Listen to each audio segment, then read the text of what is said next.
먼저 포문을 열었습니다. 광역교통대책이라고 하는데요.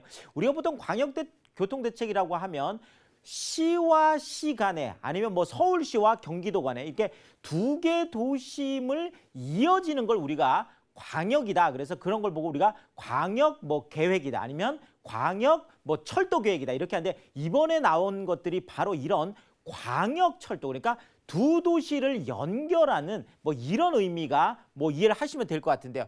자, 어쨌든 향후 10년간 대도시권의 2030 광역 대책이 되겠죠. 자, 이제 뭐 2020년이라는 단어가 그렇게 낯설지가 않죠. 이미 뭐 달력이 2장밖에 안 남았기 때문에. 그래서 이제 2020년이 내일 모레예요. 자, 그렇게 따지면 이제 10년 앞으로 10년 안에 2030년까지 어떻게 짤 거냐라는 건데, 일단 정부에서 바라보는 거는 크게 광역권을 5개로 나누어서 지금 이야기를 하고 있습니다. 가장 큰 게 당연히 수도권이겠죠.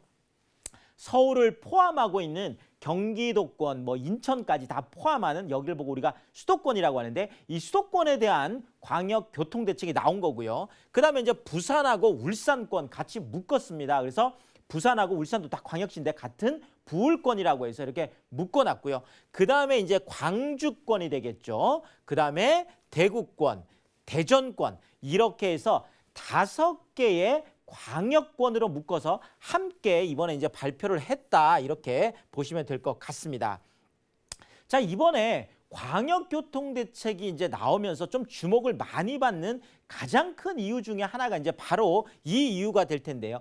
자, 지금 뭐 우리가 뭐 교통이라는 건 사실 뭐 버스도 있고 철도도 있고 뭐 택시도 있고 승용차도 있고 뭐 많이 있잖아요. 자, 그런데 이번에 나온 광역교통대책을 보면 바로 이렇게 되어 있습니다. 철도 연장을 2배로 확충을 하겠다. 자, 그래서 앞으로 미래 2030년까지 우리나라의 모든 광역교통, 그러니까 큰 대도심들의 웬만한 교통들을 철도 중심으로 하겠다. 이게 이번에 핵심이 되거든요.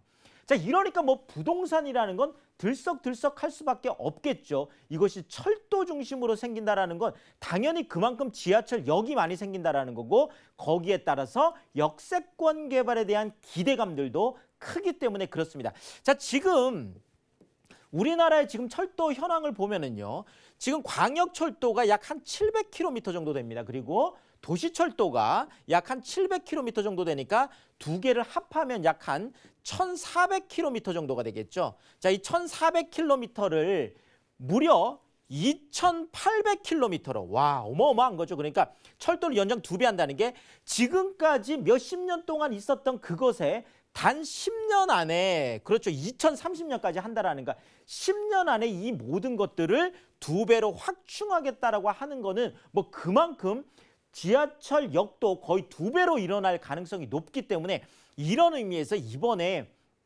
광역교통대책은 앞으로 부동산 투자를 하면서 우리가 빼놓을 수 없는 그런 어마어마한 개발 호재로 보아야 한다, 이렇게 말씀을 드리겠고요.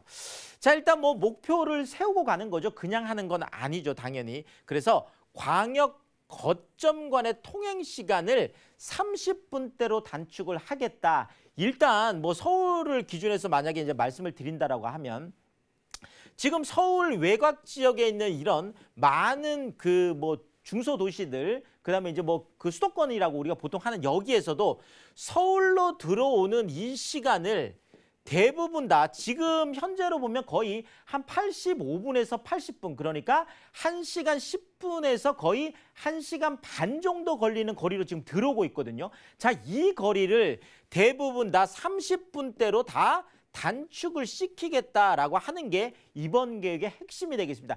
그만큼 더 집중이 된다는 의미겠죠. 자, 더더구나 뭐 예를 들면 뭐 부산, 울산도 마찬가지고 광주, 대구, 대전 뭐 다 전부 다 이쪽 같은 경우에도 그 옆에 있는 중소도시에서 그 도심 안쪽으로 들어오는 시간을 30분대로 단축하겠다라는 이런 의미가 있다는 거 다시 한번 말씀을 드리겠습니다.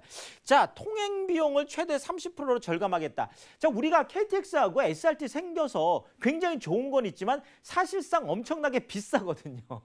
자, 그러니까 광역교통대책이 좋기는 좋은데 너무 교통비가 많이 올라가면 부담이 되지 않겠느냐라는 뭐 우려들이 많았었는데 그 부분에 대해서도 이번에 이제 광역 교통 알뜰 카드라는 게 있잖아요. 이걸 좀 더 활성화해서 30% 절감하겠다 이 얘기가 되겠습니다. 자, 아무리 빨리 달려도요. 환승 시간이 길어지면 별 의미가 없습니다. 그런 의미에서 환승 시간도 30%로 감소시키겠다라고 하는데 지금 도시만에서 보자라면 강남역이라든지 삼성역이라든지 그다음에 잠실역이라든지 그다음에 뭐 사당역 같은 곳 이런 곳들 있죠. 또 뭐 서울역 뭐 또 여의도 뭐 청량리 이런 것들이 이제 도시만에 이제 대규모 환승센터가 이제 또 생기게 되겠는데요.